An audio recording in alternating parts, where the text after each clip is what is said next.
আমি বিদ্রোহী অন্যায়ের বিরুদ্ধে, আমি বজ্রকণ্ঠ সত্যের পক্ষে। মিথ্যার প্রাসাদ কাঁপিয়ে দেব, অত্যাচারের শিকল ভেঙে দেব।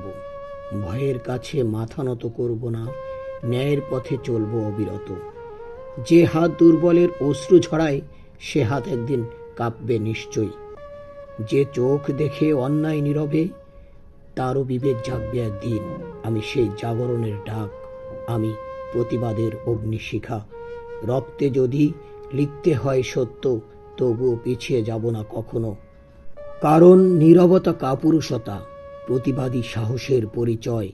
মানুষের অধিকার রক্ষায় আমি আজ বিদ্রোহের সৈনিক।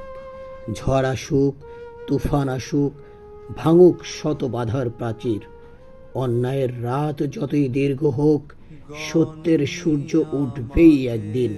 সেই আশায়, সেই বিশ্বাসে বিদ্রোহীর কণ্ঠ আজও অম্লান।